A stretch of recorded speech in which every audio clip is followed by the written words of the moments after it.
राजा जनक के लिखा है, परमेश्वर ने अपनी वाणी में गरीबदास जी के माध्यम से जो लिखवाई है कि उनके 10,000 रानियां थी। उनमें से एक सबसे जो पटरानी होती है, सबसे प्रथम होती है, पटरानी बोलते हैं उसको, जो सबकी कंट्रोलर होती है। जब ऋषि जी वहां पहुंचे और संदेशा भिजवाया कि सुखदेव ऋषि आए हैं और आपसे उपदेश लेना चाहते हैं, राजा जनक बाहर आए, प्रणाम किया। अहोभाग्य है मेरे द्वार पर, इस दास के द्वार पर एक महात्मा आए हैं। चारपाई बिछवा दी, नौकरों से आसन लगवा दिया, सुंदर कपड़े बिछवा दिए और कहा आप विराजमान होइए महात्मा सुखदेव जी। तो सुखदेव जी कहने लगे नहीं, मैं नीचे बैठूंगा, मैं उपदेश लेने आया हूं, आपको गुरु बनाने आया हूं।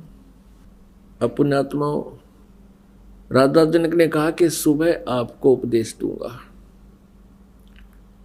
आप विश्राम कीजिए। वो विश्राम किया।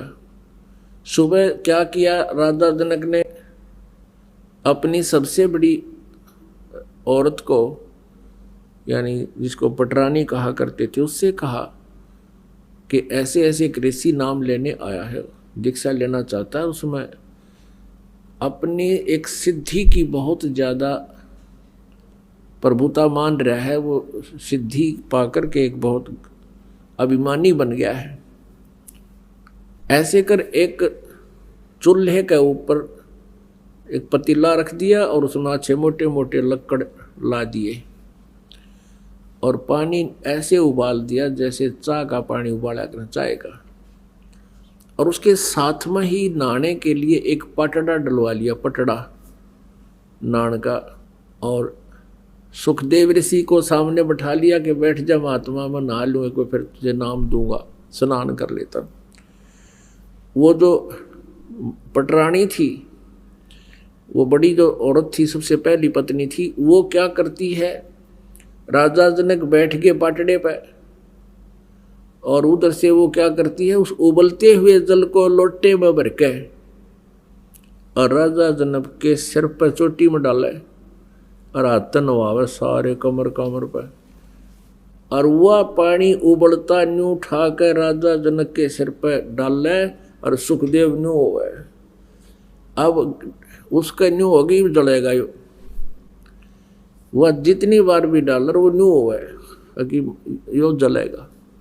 तब राजा जनक ने कहा कि ए सन्यासी, ए ब्रह्मचारी, हम तो गृहस्थी हैं, आइएगा, मेरे स्नान करने के उपरांत जो ये जल गटर में जा रहा है, ये नाली के अंदर से बहकर जा रहा है, इस नाली के पानी में तू उंगली डाल कर दिखा दे व्यास के बेटा,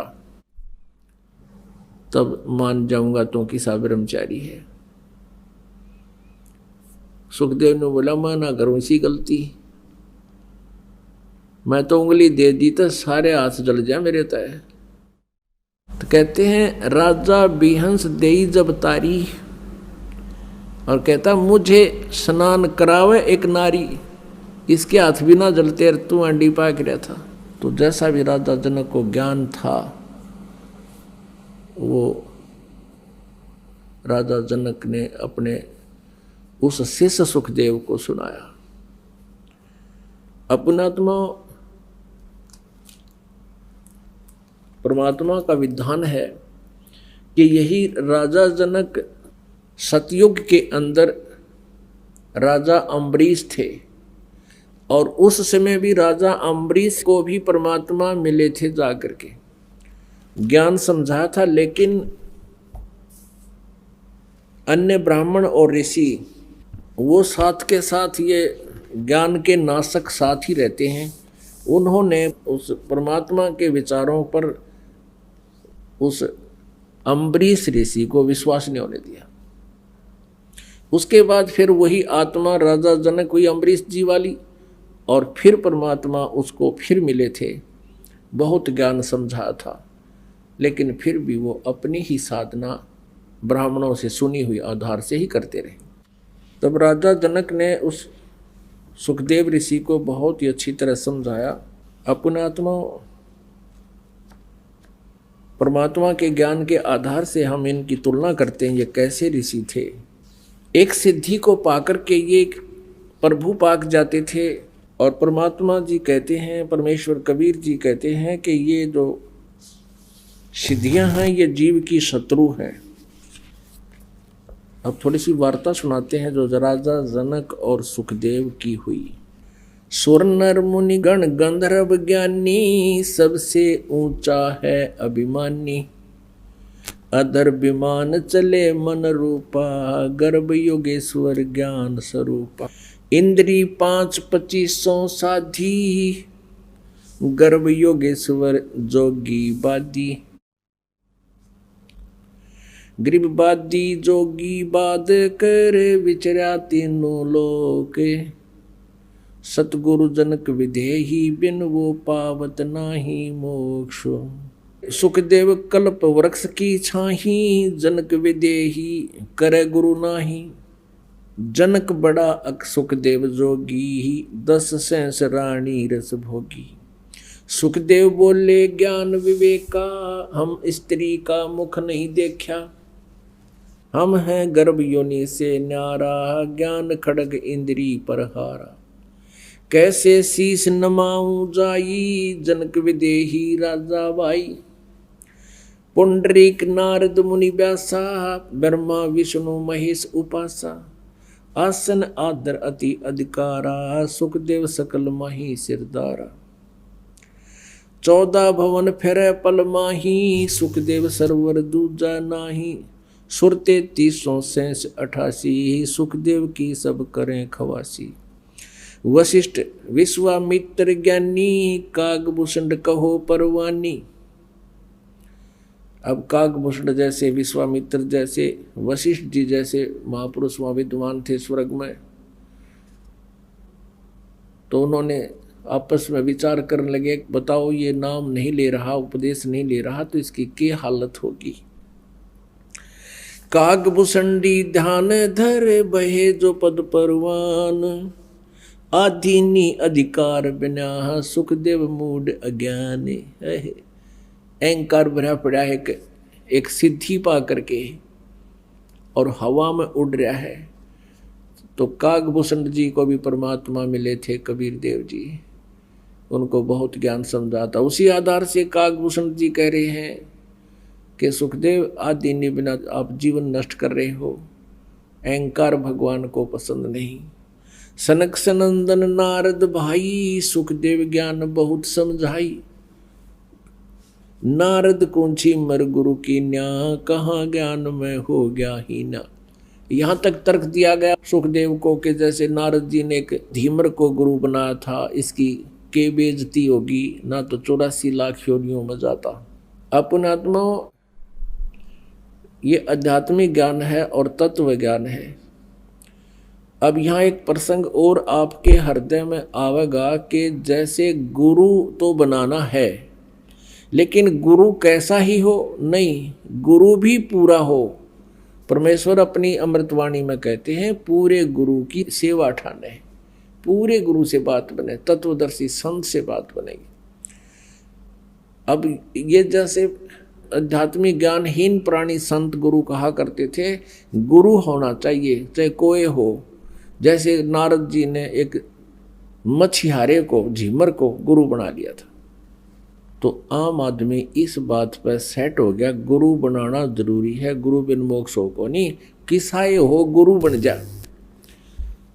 एक बुढ़िया को एक बहन हमारी शिष्या लेकर आई, रोहतक की थी वो, वहाँ करोथा आश्रम में, और वो कहने लगी ये नाम लेवागी जी हमारी पड़ोस में रहती है। माँ भाई ठीक है बहन, इसको सारे नियम बता दिए अपने, हमने सारे नियम बता दिए। बोले हाँ जी ठीक से, ठीक है ठीक से, नाम लेगी। हफ्ते 10 दिन के बाद, 5-7 दिन के बाद फिर वो बहन कहने लगी चल बहन अब चलते हैं गुरु जी के दर्शन करने के लिए। वह बुढ़िया ने कहा मैं ना चलूँ, मैं ना जाऊँ कद देवी। तो उसने कहा भी गुरु जी के दर्शनार्थ तो जाना चाहिए, ना तेरा लाभ क्या होगा, बोला ना। और उसने देखा कि तू सारी पूजाएं वही कर रही है, फिर नाम कहाँ तेरा। ने बोली मन ने तो गुरु बनाना था, पूजा तो सारी वही करूँगी जो मैं पहले कराया करती। न्यो सुना है मैंने, गुरु बिन मोक्ष होता कोई ना, गुरु बना लिया बस, गुरु बनाना था। तो इन अज्ञानियों ने ऐसा नाश कर रखा है, कहाँ तक इनके अज्ञान को हटाया जाए, लेकिन इस तत्व ज्ञान से ये ठीक हो जाएगा। और फिर ये बता रखा भाई पूरे गुरु बिना बात बने नहीं, यह भी सच्चाई है। अब ये ज्ञान तो संत देते हैं कि पूरे गुरु बिन बात नहीं बने, जैसे राधा स्वामी धन धन सतगुरु और ये दूसरे पंथ हैं, ये निरंकारी आदि, ये गुरु महत्व बताते हैं, गुरु की महिमा भी बताते हैं, और ये भी कहते हैं पूरे गुरु तो बात बनेगा ही भाई। गुरु पहुंचा हुआ हो तो उस कैटेगरी के जो अनुयायी हैं उन ग्रुपों में, तो उनको इतना जरूर प्रतिदिन सुनने को मिल जाता है, गुरु पूरा हो तो वो अपने ही गुरु को पूरा मानकर वहाँ सेट है। एक बहन वृद्ध हो रही थी, वो आई एक बहन के साथ उपदेश लेने के लिए, और उद्देश्य था उसका कोई लाभ उठाना, कोई उसको लाभ मिला को ना। पहले राधा स्वामी से नाम लिया, फिर सिरसे वाले से लिया, फिर निरंकारी में भी ले लिया, 4-5 गुरु बना लिए थे उसने। और जो उद्देश्य वो लेकर गई थी वो होया पूरा को नहीं। तो उसने ने सोची भाई यूँ काम मेरा पूरा हो जाता है, गुरु पूरा होगा, ऐसी कुछ सोच थी। तो वो यहाँ आई तो हमने उनसे कहा कि माई आपने नाम लेना है तो ऐसे ऐसे नियम हैं और भक्ति ऐसे करनी है डट के। नो बोली जी मैंने सारा मेरा है, मैंने 5 गुरु बना रखे, 6ठा तना बनाना आई हूँ। मैं पूरा गुरु तो एक का बतेरा, इतने बनाने की क्या आवश्यकता थी। नो बोली ने बनाए थे, कोई सा 1.5 तो पूरा होएगा, वो तो पार करेगा। कि मैंने सुन रखा था पूरे गुरु तो बात बनेगी, न्यो बनाए हैं 5 कि कोई सा 1.5 तो पार करेगा, कोई सा तो पूरा पाओगा। तो ये कोई फार्मूला नहीं है, ये कोई पैमाना नहीं है उसे गुरु की पहचान करने का। तो हम इतने ज्ञानहीन बना दिया, हम अपनी अटकल से लग जरूर रहे हैं लेकिन रास्ता नहीं मिलता। अब थोड़ा सा प्रसंग यहाँ, उस नारद जी ने जो धीमर गुरु बनाया था वो कौन था। वो एक पुण्य आत्मा थी, किसी समय परमेश्वर कबीर जी की शरण में रहे थे, लेकिन हम कुछ दिनों के बाद इस काल के ज्ञान के ऊपर फिर दोबारा टिक जाते हैं, भगवान की भक्ति त्याग देते हैं।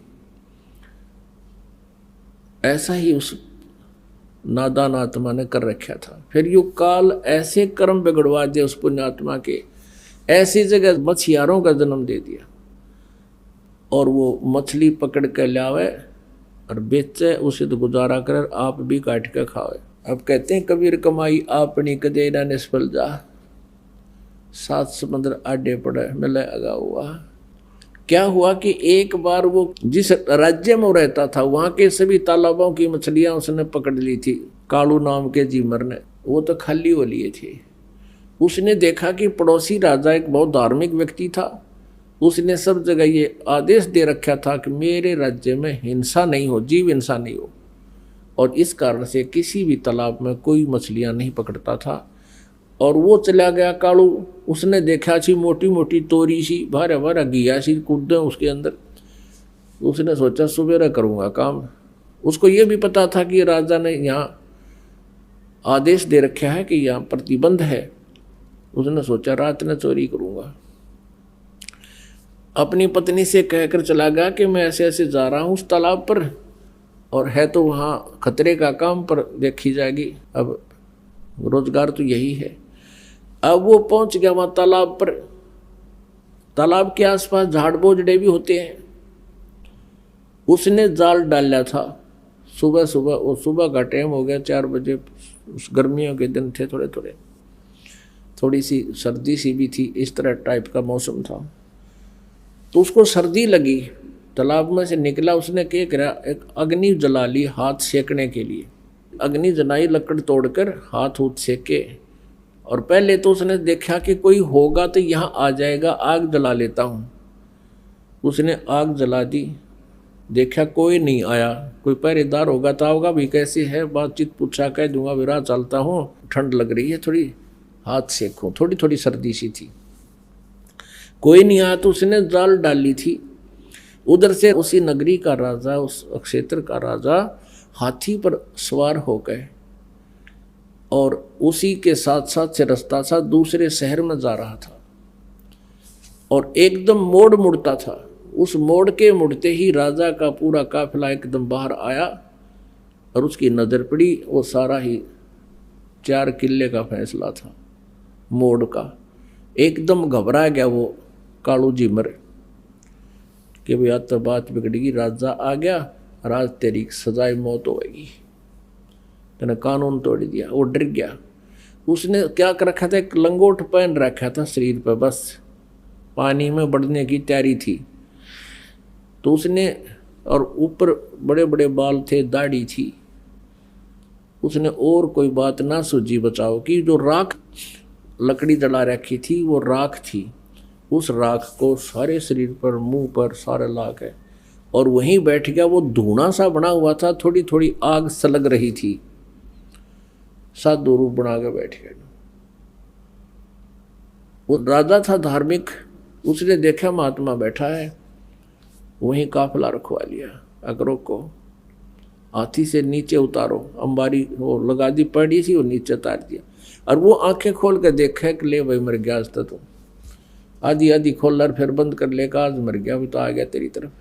उसने सोचा और कोई चारा भी नहीं है, अगर बच गया तो इससे मुद्रा में बच गया। राजा ने आवाज लगाई, प्रणाम किया, राम राम बोलिया। वो कड़ा बोला, बोलते पिछने पहचाना जा, कति मौन धारण कर गया। अब राजा ने सोची वह साधु संत अपनी भक्ति करते हैं, इनको गणा छेड़ा छाड़ी नहीं करनी चाहिए। 5 असरफी सोने की असरफी होती थी अच्छी, 10-10 ग्राम की, और वो 5 असरफी वहां पूजा रूप में उसके चरणों के पास रख दी।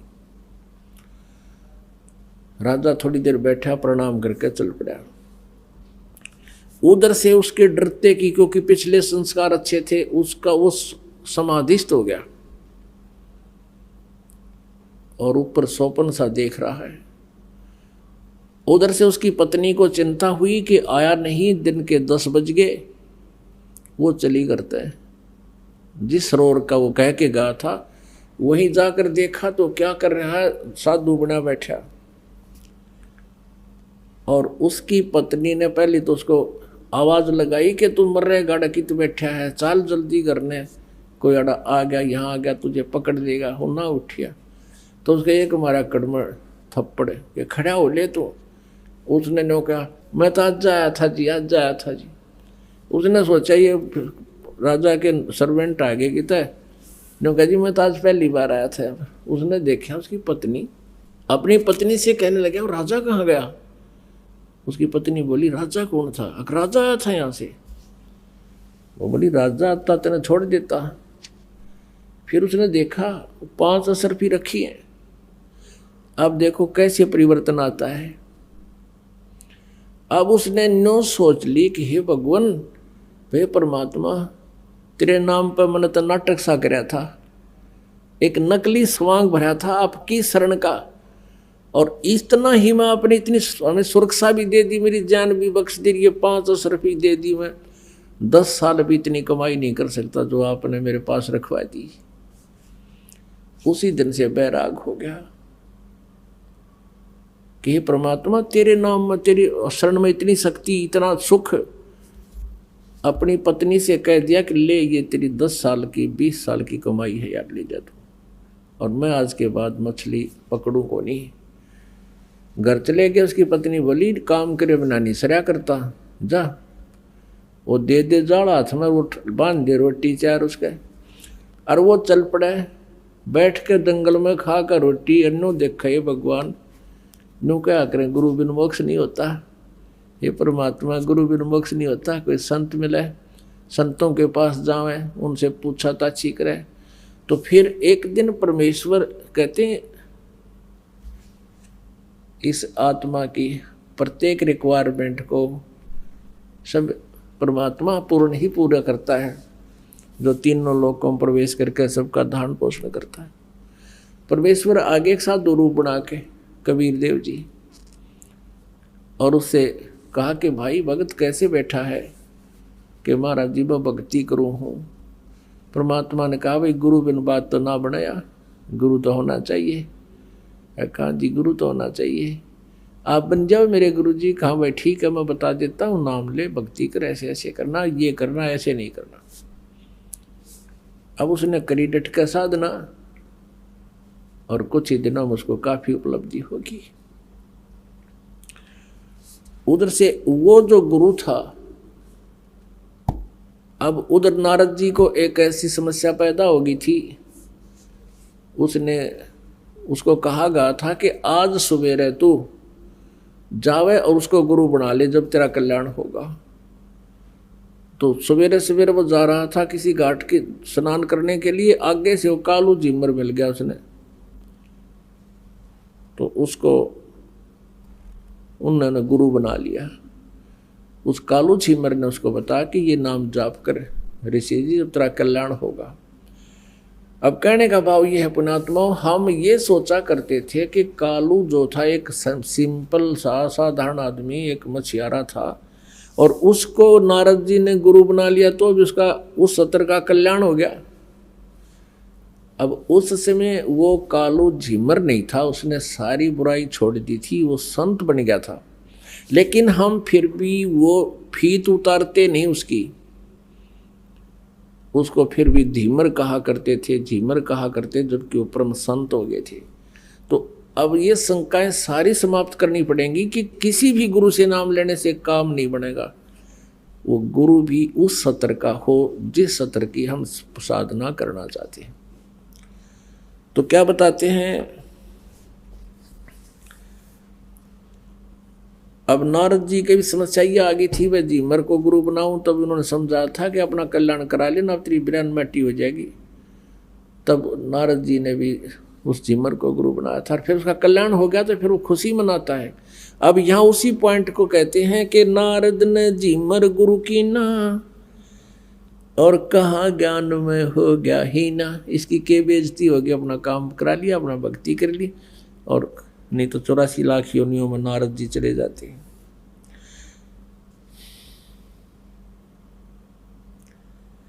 बोले ब्रह्मा विष्णु महेशा, सुखदेव नहीं तेरा ज्ञान प्रवेशा। चिन्या नहीं पुरुष अविनाशी, सुखदेव गर्भ योनि के वासी। जनक विदेह करो गुरु सोई, गर्भ योनि से छूटो तो ही। जनक विदेह का ज्ञान है न्यारा, सुखदेव गर्भ योनि अवतारा। योनि संकट दे कहाई, गर्भ योनि आगे है भाई। योनि संकट देह कहावे, गर्भ योनि कोई बिरला पावे। पिंड ब्रह्मंड दो हैं योनि, इच्छा बीज न सुखदेव भुनि। 14 भुवन फिरे पल माही, उड़ा फिरे पक्षी की नाई। तप का तेज ज्ञान असवारा, पाया नहीं मुक्ति द्वारा। सुखदेव ज्ञान ध्यान तप ही ना, जब लग राजा गुरु निकीना। जैसे गंग अंग पर छारे है, तुमरा मोक्ष सुख जनक के द्वारे। राजा गुरु जनक 3 लोक तत्सार, मेहर करें गुरुदेव जद सुखदेव उतरे पार। मान्या वचन कल्पना छाडी, सुखदेव लगी लगन जद गाडी। सुखदेव छोड़ी मान बढ़ाई, राजा जनक किया गुरु जाई। बोले जनक विदेही राजा, इंद्री दमन करी किस काजा। ब्रह्मानंद पद मिला न तो को, ऐसे दर्शत है सब मोको। अगर फुलेल हमाम चढ़ाया, राजा जनक नान को आया। 10 सेंस में जो पटरानी, करे खवासी जल हर पानी। जरे अंगीठी बड़े तिस नीचे, राजा रानी परमल सींचे। आओ गर्भ योगेश्वर जोगी, हम राजा इंद्री रस भोगी। जो तुमरी दे अगन जराई, तो झूठा सुखदेव योग कमाई। मल्ला गिर रानी तन लावे, अगर फुलेल हमाम नवावे। राजा रानी शब्द स्वरूपा, सुखदेव पड़े अंधगर कूपा। अजब फुलेल लगावे अंगरी, हमरी जर है काया सगरी। राजा बिहंस दे जब तारी, हमें स्नान करावे नारी। कर स्नान तकत पर आए, सुख देव परम ज्ञान गौराए। अब क्या बताते हैं राजा जनक के सुखदेव सुनो व्यास के पूता, इंद्री लार लगी संजूता। मन गुण इंद्री कर्म न जाने, व्यास पुत्र तू ज्ञान दीवाने। इंद्री कर्म लगाओ किसके, जिव्या लेप नहीं मधुरस के। नैन पटल में ईश्वर भागा, देखे सकल रूप अनुरागा। अब क्या बताते हैं, अब वैसे तो पुण्यात्माओं ये ज्ञान जो है परमेश्वर ने राजा जनक को दिया था। राजा जनक जी ने परमेश्वर का ज्ञान तो ग्रहण कर लिया था, लेकिन साधना उसी सतर की वो करता था, विष्णु जी का उपासक था। फिर भी परमेश्वर ने ये ज्ञान ये एक पात्र बनाकर राजा जनक और सुखदेव आप और हमको जो मार्ग दिया उसको ग्रहण करिए और ध्यान से सुनिए। अब क्या बताते हैं कि जो साधनाएं आप जी कर रहे हो, अब राजा जनक तो सुखदेव जी को कह रहा था कि तूने जो सिद्धि प्राप्त कर रखी है इससे मोक्ष नहीं। और परमात्मा कबीर जी ये बताना चाहते हैं कि जो साधनाएं तुम ब्रह्म तक की कर रहे हो, पूर्ण मंत्र तुम्हारे पास नहीं है तो तुम्हारी किसी की भी मोक्ष नहीं। अब जैसे राजा अम्बरीश थे सतयुग में, वही आत्मा राजा जनक हुए और वही आत्मा राजा जनक के समय अपना जो पुण्य किया था, यज्ञ धर्म किए थे, उनको स्वर्ग में समाप्त करके वही आत्मा फिर ये गुरु नानक देव जी हुए जो सिख धर्म के प्रवर्तक हैं। अब सतयुग में परमात्मा गए, इस आत्मा ने परमात्मा की बात को स्वीकार नहीं किया। त्रेता में आए, इसके मिले राजा जनक को, ज्ञान जरूर सुना, आधार भी बनाया, लेकिन पूजाएं वही की जो उनके गुरु बताया करते थे। और वही आत्मा फिर नानक जी के रूप में ये भारतवर्ष में यानी पश्चिमी पाकिस्तान वर्तमान में पहले भारतीय था, तो वहाँ कालूराम मेहता के घर उनका जन्म हुआ। और कहते हैं जो जन हमारी शरण है, ताका हूँ मैं दास, गेल गेल ला गया फिरूं जब तक धरनी आकाश। तो फिर नानक जी को परमात्मा मिले बेई नदी पे और फिर उनको ज्ञान दिया, तब उस पुण्यात्मा का कल्याण हुआ। तो इस प्रकार उसी दृष्टिकोण से भगवान परमात्मा कबीर जी हमें बताना चाहते हैं कि जो साधना ये ऋषि लोग किया करते थे वो कैसी है। जैसे चंदन सर्प लिपटाई, शीतल तन भया विष नी जाई। अब जैसे चंदन सर्प लिपटाई, गर्मियों के दिनों में चंदन के पेड़ बहुत ठंडे होते हैं, चंदन की लकड़ी, और ये सर्प जो है गर्मी से शीतलता पर राहत पाने के लिए उन चंदन के पेड़ों के लिपट जाते हैं। अब परमात्मा क्या बताना चाहते हैं कि जैसे चंदन के पेड़ के लिपट के और सर्प शांति प्राप्त करना चाहते हैं, नहीं हो पाएगी, क्योंकि शरीर तो शीतल हो गया, जिस कारण से उसको बेचैनी है, वो उसके अंदर विष है, वो विष के कारण उसको बेचैनी होती है, और उस विष का नाश नहीं होगा तब तक उसको शांति नहीं हो सकती। तो ऐसे परमात्मा बताना चाहते हैं कि जैसे सर्प चंदन लिपटाई, शीतल तन भया विष नहीं जाई,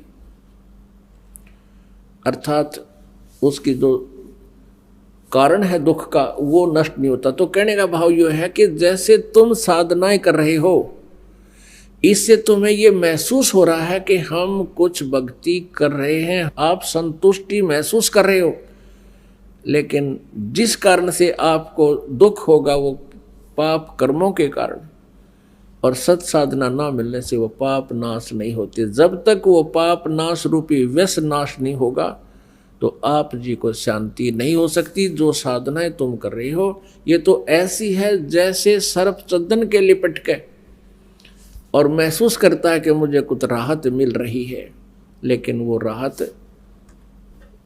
सही नहीं है, वो तो उस विष के कारण है। वो विष नाश होगा तभी बात होगा। आगे क्या बताते हैं, सीप माही जो मोती मुक्ता हल, बाहर खारा नीर हलाहल। सार वस्तु तो अंदर लीनी, सुख जमीन को दीक्षा देनी। सुख जमीन मिलता ना बाई, तो स्वाति सीप सब ऐड़ी जाही। सुख जमीन की टक्कर लागे, जब मोती सो है गल दागे। खारा नीर गंध हो जावे, दो पड़ खुले कौन चितावे। सुख जमीन सतगुरु जल माही, स्वाति सीप का मेल कराही। ऐसे सतगुरु मिले जगासी, तो पावे वो पद अविनाशी। सुख जमीन सतगुरु हो आया, जिन ये तत्व भेद बताया। कर्म कुसंगत खारा नीरा, मोती खंड होत घन हीरा। अब क्या बताना चाहते हैं, परमात्मा कबीर जी ने जो ज्ञान गरीबदास जी को दिया, यहाँ इन दोनों का, क्योंकि दोनों ही ऋषि विष्णु जी के उपासक थे, क्या बताते हैं, जैसे एक सीप होती है, जैसे शंख देखे हो आपने शंख, ऐसी ही एक चपटी सी एक कीड़ा होता है, उसमें उसके ऊपर कवर होता है, उसका बॉडी चपटा सा होता है, शंख जैसी उसका मटेरियल होता है, सख्त होता है। तो वो सीप जो होती है वो खारे समुद्र में रहती है, और ऊपर आसमान से वर्षा हो रही हो और उसका मुंह खुला हो, उसमें वो क्या करती है, एक बूंद ऊपर के आसमान के जल की ले लेती है, स्वाति नक्षत्र बोलते हैं उसको, और उस बूंद को लेकर के वो वापस ही मुंह बंद कर लेती है और समुद्र में गोता लगा लेती है। अब उसमें क्या होता है कि सीप के मुंह पर ऊपर एक मांस सा लग जाता है, अपने ऑटोमेटिकल सिस्टम है, ऊपर एक मांस का कवर सा बन जाता है उसी की बॉडी से, और उधर से वह सीप के अंदर मोती बनना प्रारंभ हो जाती है। जब वो मोती परिपक्व हो जाती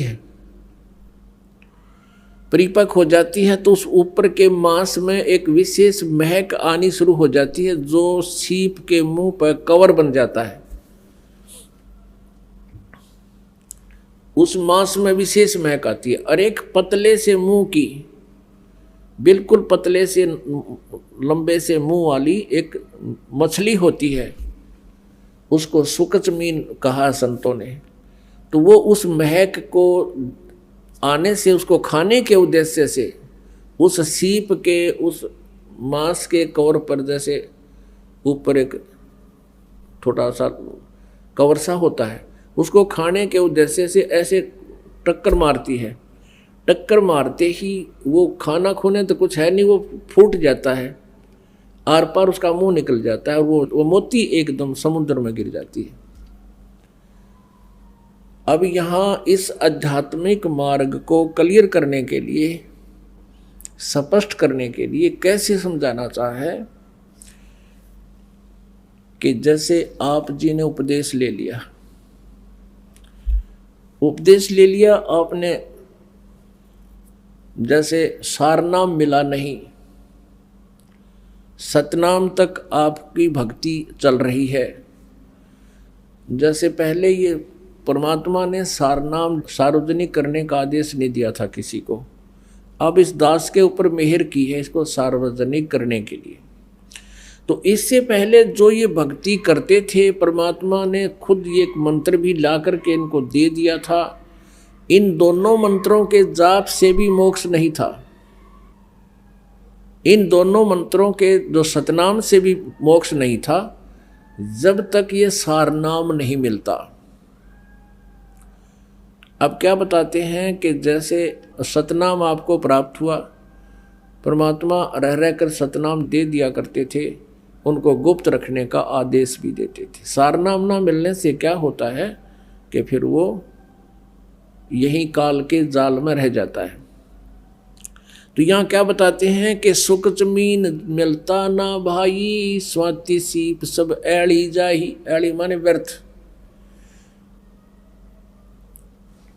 तो पूरा गुरु मिला जिसके पास पूरा कंप्लीट ज्ञान हो और समाधान हो जब बात पड़े। अब क्या बताना चाहते हैं? राजा जनक के माध्यम से परमात्मा हमें ज्ञान देना चाहते हैं। अब राजा जनक को पात्र बनाया है, सुखदेव को भी एक पात्र बनाया है। कबीर परमेश्वर जी हमें ज्ञान देना चाहते हैं, आप और हमको। क्या बताते हैं कि जैसे राजा जनक समझा रहा है सुखदेव को कि तू अपने आप में न्यू कह था, मैंने इंद्रियों को काबू कर लिया, तो कहते हैं इंद्री दमन करी किसका जा? इंद्रियों का तूने हठ योग करके इंद्रियों को अगर कंट्रोल करने की चेष्टा की, इनका दोष क्या है? क्या बताते हैं? इंद्री कर्म लगाओ किसके, जैसे जिह्वा लेप नहीं मधुरस के। अब आप शहद खाते हो, जीभ के ऊपर शहद लिपटा नहीं रहता। तेरा आदेश हुआ मन का कि यह चीज चाहिए, वो खाने तूने खाई, इंद्री ने अपना काम कर दिया, उसने आगे सरका दी, तो उस मधु का, शहद का जिह्वा के ऊपर कोई उसका लिंक नहीं रहा, उसका कोई प्रभाव नहीं रहा। अगर ऐसे आप जी अपने इस मन को अध्यात्म ज्ञान रूपी एक रस्सी से बांध लोगे, फिर ये हठ योग की जरूरत नहीं। और फिर तू नुस्खा है कि मैंने अपने आप को कंट्रोल कर लिया, इंद्री जीत ली, की तरह भूल है या क्या बताते हैं? कुरंग मतंग पतंग सरंग भरंगा, इंद्री एक ठगो तिस अंगा। कुरंग मतंग पतंग सरंग भरंगा और इंद्री एक ठग्यो तिस अंगा। तुमरे संग पांचों पर कासा, या योग युगत की झूठी आशा। कहते हैं बोले आदमी आप अपने कर्म बिगाड़ रहे हो। जैसे कुरंग, हिरण होता है कुरंग, उसके कान का विषय होता है शब्द, शब्द के विषय पर वो इतना कायल होता है, इतना विवश होता है कि यह हिरण पकड़ने वाला, मृग पकड़ने वाला एक शिकारी एक प्रकार की एक धुन बनाता है सारंगी या अपने किसी यंत्र से, और उस धुन पर कान के कारण वो इतना विवश हो जाता है, हिरण आकर के उस शिकारी के सामने ऐसे मुख रख देता है और उस धुन के ऊपर इतना वो मोहित हो जाता है और वो उसको पकड़ कर अर्जा ले जाता है। फिर उसको उसकी मौत का कारण बन गया वो कान का विषय। फिर बताते हैं कि मतंग हाथी होता है, हाथी के अंदर ये काम वासना सबसे ज़्यादा होती है। हाथी पकड़ने वाले क्या करते हैं, एक हथनी को ट्रेंड कर लेते हैं और एक गड्ढा बना लेते हैं, वहाँ काफ़ी लंबा खाई सी खोद देते हैं 5-7 फुट चौड़ी लंबी, और उसके ऊपर दोबारा उसको छात देते हैं बोदे बोदे लकड़ों की, उसके ऊपर मिट्टी डाल देते हैं, मिट्टी के ऊपर घास लगा देते हैं, ताज़ा घास पाड़ के उसके ऊपर लगा देते हैं, पानी पुनी छिड़क देते हैं, और हथनी को हाथियों के झुंड में छोड़ देते हैं। वो जाती है हाथी के साथ स्पर्श करती है अपने शरीर को, उसको उत्तेजित करने के लिए। हाथी उत्तेजित होकर के 2-4 हाथी उसके पीछे चल पड़ते हैं, वो फिर भाग लेती है वापस उसी दिशा में जहाँ से उसको छोड़ा गया था। वो सीधा भागी आती है, पहले तो हाथी उसके पीछे पीछे भाग रहे होते हैं, फिर वो साइड काट के, कि उसको पता होता है कि यहाँ तूने नहीं आना, वो उस स्थान को छोड़कर जहाँ गड्ढा बना रखा होता था उसके साइड से काट के फिर हाथी उसकी तरफ भागते, तो फिर उसी तरफ काट के एकदम कट के फिर सीधी भाग लेती है। यानी उनको ऐसा ट्रेंड कर रखा है, वो एक बार ऐसे भागेगी वो स्वयं साइड पकड़ के आती है और फिर सीधी इधर भाग लेती है, तो हाथी फिर सीधे ही भागे आते हैं उसके पीछे और उस खाई में गद गद 3-4 कट्ठे पड़ जाते हैं, गिर जाते हैं और फिर सारे दिन चंगाड़ मारते रहते हैं। और वो हाथी पकड़ने वाले ऊपर खड़े होकर के उनके लंबे लंबे भालों से उनके सिर में ठोकते रहते हैं। 2-3 दिन उनको आहार नहीं मिलता, तब वो समर्पित कर जाते हैं, निढाल हो जाते हैं, तब उनको पकड़ कर लाते हैं। अब क्या बताते हैं, कुरंग मतंग पतंग सिरंग भरंगा, इंद्री एक ठग्यो 30 अंगा। फिर पतंग। अब वर्षा के दिनों में आप देखोगे लाइट के ऊपर पहले दीपक होते थे बगैर कवर के, और ये जीव जंतु पतंग उड़ के सीधे उस दीपक के ऊपर गिर जाते हैं और जल के मर जाते हैं। उनके बस की बात नहीं, वो इतने विवश हैं उस रूप के ऊपर, वो बहुत आसक्त है, वो मर जाते हैं, हटते नहीं। फिर बताते हैं कि जैसे सरंग कहे मछली ने। अब मछली पकड़ने वाला क्या करता है, एक लोहे के एक तार का कांटा बनाता है और उस कांटे में एक मांस का टुकड़ा टांग देता है और उस हुक के उस कांटे के रस्सी बांध के और जल में डाल देता है, और मछली खाने के लिए एकदम ऐसा मारती है उस पर डंक, ऐसे उसको पकड़ लेती है और वो झटका देता है, मांस खाना चाहती है, वो कांटा उसके गले में अंदर घुस जाता है और उसको पकड़ के बाहर पटक देता है। उसकी मृत्यु का कारण बना उसका जीभ का स्वाद। फिर बताते हैं भरंगा, भौरे को कहते हैं, भंवर को। भौरा क्या करता है, फूल के ऊपर जाके बैठ जाता है और शाम के समय उठता नहीं, क्योंकि उसको बड़ा आनंद आ रहा होता है, नासिका इंद्री उसकी बहुत उस पर प्रभावित है और सुगंध को वो छोड़ता नहीं, और रात्रि के समय वो फूल बंद हो जाता है, भौरा सुबह तक उसमें मरा हुआ मिलता है। अब परमात्मा क्या बताना चाहते हैं कि इस काल ने, कहते उन प्राणियों कहते एक एक विषय था और उस विकार के कारण उनकी मौत का कारण बन गया। तुमरे संग पांचों पर कासा, योग युगत की झूठी आशा। और मनुष्य जीवन में काल ने ये 5 विकार ला रखे हैं कि कहीं वो भक्ति ना कर ले, मेरी जाल से निकल ना जा। तो कहने का भाव ये है कि जो साधनाएं ये ऋषि महर्षि कर रहे हैं उनसे ये विकार नष्ट नहीं हो सकते, ये नॉर्मल भी नहीं हो सकते। अब जैसे भगवान शिव से बड़े साधक ये नहीं हो सकते, कोई भी नहीं हो सकता 3 लोक में। और भगवान शिव को एक बार पार्वती जी ने ऐसी गलती कर दी थी कि जैसे श्री रामचंद्र जी जंगल में सीता के वियोग में घूम रहे थे और ऊपर से भगवान शिव ने प्रणाम किया, कहा ये भगवान विष्णु है नीचे। पार्वती ने कहा आप किसको प्रणाम कर रहे हो, कि वो सामने भगवान विष्णु आए हुए हैं उनको प्रणाम करा।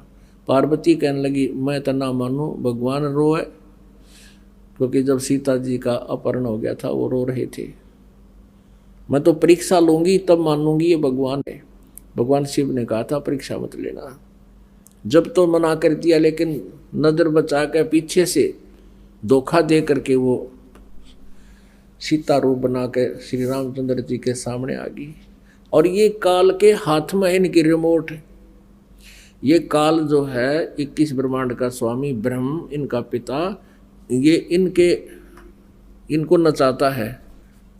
अब उधर से भगवान श्री राम को ये तो पता नहीं मेरी सीता ने कौन उठा ले गया, क्यों वहाँ तो उसकी बुद्धि ऑफ कर दी काल ने। गीता जी अध्याय नंबर 7 के श्लोक नंबर 3, 4, 5, 6, 7 में ये काल कहता है कि अर्जुन इन बलवानों का बल और बुद्धिमानों की बुद्धि मेरे हाथ में है, जब चाहे ऑन कर दूं, जब चाहे ऑफ कर दूं। अब रामचंद्र जी की बुद्धि ऑफ कर रखी थी, उसने ये नहीं पता मेरी सीता ने कौन ले गया, उठा ले गया। उधर से जब सीता रूप बना कर पार्वती खड़ी होगी, काल ने वह ऑन कर दी बुद्धि और पहचान दी कि हे दक्ष पुत्री माया, भगवान शिव कहाँ गए, अकेली कैसे आ गई। शर्मिंदा होगी कि सचमुच आपको ठीक ही प्रणाम कर रहे थे भगवान शिव जी। तो भगवान शिव को महसूस हुआ, ये काल है ना, ये भी पक्का उस्ताद हो, तो शिव जी के मन में ये ला दिया कि ये जरूर गई होगी पाछे थे। उसने पूछा कि तू परीक्षा ले आई, अगना जी मैं ना गई कति भी। शिव जी ने जान गया झूठ बोला कि नहीं, तूने परीक्षा ली है और आज से तू मेरे पत्नी रूप में नहीं रही, तू मेरे बड़े भाई की पत्नी का रूप धारण कर लिया, मेरे लिए माँ के तुल्य होगी। अब भगवान शिव ने सोचा कि मैं पार्वती को अपना सबसे कॉन्फिडेंशियल माना करता, विश्वसनीय मानता था। राजेश ने मुझे धोखा दे दिया, कल नहीं या कुछ और भी कर सकती है। तो उसने सोचा भी मैंने औरत की आवश्यकता क्यों पड़ी, क्योंकि मेरे अंदर काम विषय है, और यदि इस काम विषय को मैं नष्ट कर दूं, बातें खत्म हो जा, ना रहेगा बांस ना बजेगी बांसुरी। तो इस काम वासना को समाप्त करने के लिए भगवान शिव जी ने हजारों वर्ष तप किया और ये मान लिया कि मैंने अपने वासना पर काबू पा लिया। अब उधर से काल को ये बात सुहाती नहीं, खटकती है कि यदि आज शंकर जी ने ये काम वासना जीत ली, तड़के दूसरा कर लेगा, फिर यह सृष्टि उत्पत्ति कैसे होगी, मैं खाऊंगा कहाँ से। भगवान शिव जी के मन में प्रेरणा कर दी काल ने। किसी ने आके कहा कि आप ऐसे ऐसे, भगवान जब सागर मंथन हुआ था तो भगवान विष्णु ने मोहनी रूप बना करके राक्षसों से अमृत का कलश छीना था और उनको मदिरा का कलश दे दिया था। तो शंकर भगवान के मन में प्रेरणा होगी कि भगवान विष्णु जी का वो मोहनी रूप देखूंगा। वहां से चल पड़ा, विष्णु जी के लोक में आ गए। विष्णु जी से राम रमी हुई, नमस्कार हुआ, सब बैठ गए। तब भगवान विष्णु जी ने पूछा कैसे आए, कोई कार्य विशेष है या वैसे मिलने आए थे? कि कार्य विशेष से आया हूँ, मैंने जब सागर मंथन हुआ था मैंने विष ले लिया था, मेरे चक्कर बन गया था और मैं आपके उस मोहनी रूप को नहीं देख सका। ये देवता लोग बताते हैं कि आप बहुत सुंदर लग रहे थे, आज मुझे वो मोहनी रूप दिखाओ। विष्णु जी हंसने लगे, बोले नाथ को कर दिखाऊंगा, वो तो कोई टाइम था हैं, और भाई ये मन शर्म आवा मैं स्त्री रूप धारण करूं। तो भगवान शिव जी बोले मैं तो उस समय जाऊंगा जब मुझे रूप दिखा दोगे। यूँ बैठ गया। अब भगवान विष्णु को पता था कि 88,000 वर्ष तक बैठ का आया है, और हड़ बैठ गया, ये उठा कोई नहीं। यूँ तो आता समस्या आई। कहने लगे आप भी अच्छी बात करो हो, ऐसे कैसे बनूं बताइए इस टाइम में। यूँ कहकर अंदर अपने रेजिडेंस में प्रवेश कर गए और बाहर बरंडे में बैठे विश्व शिव जी, और सामने बहुत सुंदर स्वर्ग के वो बाग बगीचे बिल्कुल दूर तक।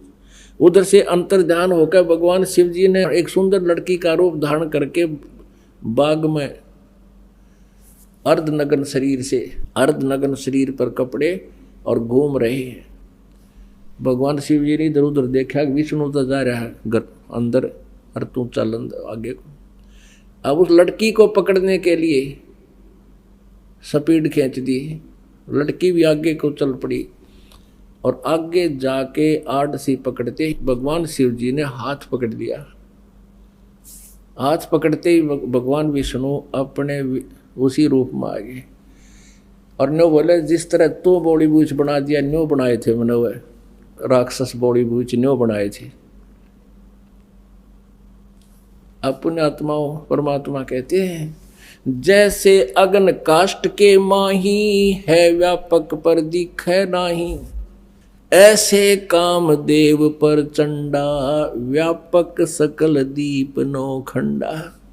कहते हैं जैसे काष्ट में, लकड़ी में आग है पर दिखाई नहीं देती, और जब इसके तिल्ली लगा दी जाए तो देखना पूरी आग है ये। तो कहते हैं जैसे अगन काष्ट के माही, है व्यापक पर दिखे नाही, ऐसे काम देव पर चंडा, व्यापक सकल दीप नौखंडा। अब कहने का भाव ये है कि यदि हम ये डले ढोण लगा, पहले अपनी इंद्रिया न काबू करा, तो वो भी बात व्यर्थ की पाई। तो क्या बताया है कि जो साधना हम बता रहे हैं परमात्मा कहना चाहते हैं, उस भक्ति से आप जी के ये सभी विकार, पहले तो ज्ञान हो जाएगा, ज्ञान के बाद फिर ये मन जो भक्ति हम करते हैं इसके अंदर एक ऐसी स्थिति आ जाएगी कि ये मन बकवाद तो करेगा लेकिन ये हानि करने जोगा नहीं रह सकता, क्योंकि इसको आग दिखाई देने लग जाएगी, उससे आगे नहीं बढ़ सकता ये। इस प्रकार हम परमात्मा पा सकते हैं, ये विधि बताई है। तो कहने का भाव, प्रसंग चल रहा था कि परमेश्वर कबीर देव जी ने गुरु बनाया, गुरु जी की आवश्यकता बताई कि गर्भ योगेश्वर गुरु बिना वो करते हर की सेवे, सेव माने पूजा। कह कबीर बैकुंठ से वो फेर दिए सुख देव, स्वर्ग से भी वापस पटक दिया उसको, निकल जाए यहां से। राजा जनक गुरु किया फिर किन्नी हर की सेवे, कह कबीर बैकुंठ में फिर चले गए सुख देव। राजा जनक से नाम लिया। अब उस जिस सतर का वो गुरु था उसी सतर का पासपोर्ट बना दिया उसने, और उस पासपोर्ट से वो उसी लोक में जा सकता है जिसका वो बनाया गया है। तो पुण्यात्माओं, ठीक इसी प्रकार इस काल का कितना भयंकर जाल है। अब राजा जनक ने खुद कहाँ धोखा खाया। राजा जनक ने खूब पुण्य किए, बड़ी बड़ी यज्ञ की, हजारों हजारों मतलब यज्ञ किया, 100 मन के एक समय में 100 मन का एक यज्ञ की जाती है, वो कई सैकड़ों की, हजारों की, और फिर उसके आधार से पुण्य बन गए। विमान में बैठकर जा रहा शरीर छोड़ करके सूक्ष्म शरीर में, आगे एक बहुत बड़ा नरक था जिसमें 12 करोड़ आत्माएं अपना कष्ट भोग रही थी। वह हाहाकार मच रही थी। काल ने उनका विमान उसके पास से निकाल दिया। अब साधु संत में दया होती है। राजा जनक ने कहा भी पार्क दो, जो पायलट थे उनसे कहा कि रोको इस विमान को, और ये आवाज़ रोने की कहाँ से आ रही है मुझे बताओ। उन्होंने बताया जी यहाँ ऐसे ऐसे एक नरक है, इस नरक के अंदर 12 करोड़ आत्माएं अपना पाप कर्म भोग रहे हैं। राजा ने कहा कि इनको छोड़ दो, इनको छुड़वा दो। उन पार्षदों ने कहा कि यहाँ आपका आदेश नहीं चलेगा, आप राजा नहीं हो, यहाँ धर्मराज का आदेश चलता है। तो उन्होंने कहा कि मेरा विमान यहाँ रोक दो, धर्मराज से मेरी बात करा दो। पार्षद गए जी, ऐसे ऐसे उन्होंने जिद कर ली है। वो कहते हैं राजा जनक के 12 करोड़ सेना छोड़ दो इन नरक में पड़ी आत्माओं को। धर्मराज वहाँ आ गया और कहा राजन इनको नहीं छोड़ा जा सकता, ये अपना कर्म भोगेंगी। उसने जिद करी कि आप इनको नहीं छोड़ सकते तो मुझे भी यहीं छोड़ दो, मैं इनके अंदर ही रहूंगा। अब धर्मराज वहाँ उसको नहीं छोड़ सकता। उसने रास्ता बता दिया कि यदि आप इन 12 करोड़ आत्माओं को नरक से निकलवाना चाहते हो, आप जी अपने पुण्य दान कर दो इनको। राजा जनक ने कहा ठीक है, मैं अपने 50% आधे पुण्य देता हूं। अब आधे पुण्य दे दिए तो उस 12 के 12 करोड़ जितने भी उस नरक में थी सबको विमान में बैठा के और स्वर्ग में राजा जनक के साथ पार्सल कर दी। अपने आत्माओं यहाँ भी मार खाते हैं हम। जैसे पहले हम क्या करा करते, ये बूढ़ी माई बहन बुढ़िया के पैर दबाओगी, एक जैसे औपचारिकता करते हैं, और बुढ़िया आशीर्वाद दिया करे तो बूढ़ सुहागण हो, तेरे बेटे जीवे, तेरे भाई भतीजे जीवे, थोड़ा दूध के नदियाँ बह जा।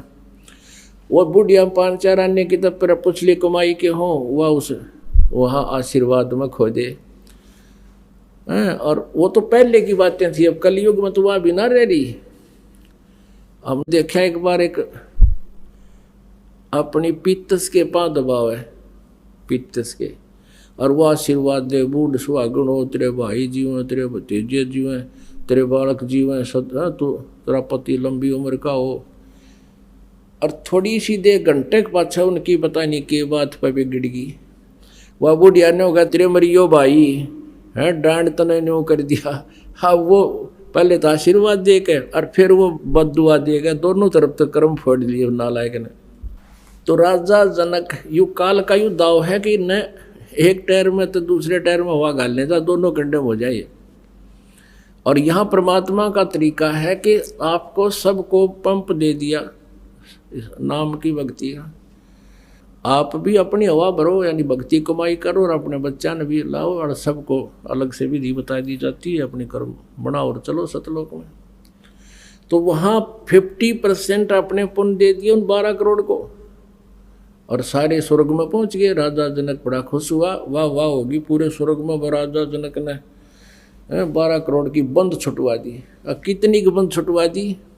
जब तक राजा जनक के द्वारा दिए गए पुण्य उस एवरेज रेशो में उनको प्राप्त हुए, 12 करोड़ में बांट दिए। वो किसी का 10 दिन का, किसी का 2 वर्ष का स्वर्ग, किसी का वो 2 वर्ष के स्वर्ग सबके बन गए मान ले।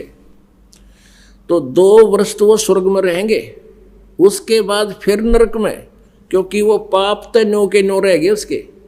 उनके पहले वाले पाप तो ज्यों के त्यों रहे, जिनके कारण वो नरक डाले गए थे, लेकिन 2 वर्ष का पुण्य मिल गया। वो 2 वर्ष स्वर्ग में रहे, उसके बाद फिर नरक में ठोक दिए गए, और फिर भोगेंगे वो पूरे उसी तरह फिर दुख पाए। और उधर से राजा जनक झाड़ दिया काल ने, आदि पुण्य खत्म कर दिए, और वहाँ हजारों वर्षों तक स्वर्ग में रखा। और फिर जब वहाँ पुण्य खत्म हो गए, वो कौन क्या बने? नानक जी बने। पहले राजा अम्बरीश रूप में राजा थे, राजा जनक रूप में वो राजा थे, उनका हजारों और लाखों की संख्या में नौकर थे। और फिर वही आत्मा ठीक साधना ना मिलने से, सच साधना ना मिलने से स्वयं नौकर लगी एक सुल्तानपुर में नवाब के यहाँ नानक जी। काल का ये जाल है पुण्यात्माओं, इसको आपने घड़ी गहराई से समझना पड़ेगा। अभी तक हमें केवल दंत कथाएं, लोकवेद वैसे मनराजी करने के लिए कथाएं सुनाई गई थी। हमारे को कोई भी निष्कर्ष किसी ने दिया नहीं था। परमेश्वर कबीर जी की रजा से ये आपको ये आध्यात्मिक तत्व ज्ञान प्राप्त हो रहा है। अपनात्मा परमात्मा कबीर जी ने इस उद्देश्य से कि गुरु जी के बिना मोक्ष नहीं हो सकता, और यदि मैं गुरु नहीं बनाऊंगा तो आने वाले समय में ये कहा करेंगे, काल का दाव लग जाएगा कि कबीर जी ने कौन सा गुरु बनाया था, बगैर गुरु के ही बात बन जाएगी, और काल फिर मेरी आत्माओं को धोखा दे देगा। इसलिए उस परमेश्वर ने, अब वो ऋषि किसी के ज्ञान में तो सुने को नहीं, कौन? स्वामी रामानंद जी ब्राह्मण पंडित। परमात्मा ने उसको ज्ञान सुनाने का कौन सा तरीका अपनाया? एक 2.5 वर्ष के बालक का रूप धारण किया। जब परमात्मा 5 वर्ष के थे कि लीला में शरीर कर रहे थे 5 वर्ष के, उस समय 2.5 वर्ष के बच्चे का रूप धारण किया, और पंचगंगा घाट के ऊपर काशी में, जहाँ रामानंद जी स्नान करने के लिए जाया करते थे, वहाँ एक घाट बना हुआ था पक्की पौड़ियों का। उन पौड़ियों पर जाकर कबीर परमेश्वर जी 2.5 वर्ष के बच्चे के रूप में लेट गए। स्वामी रामानंद जी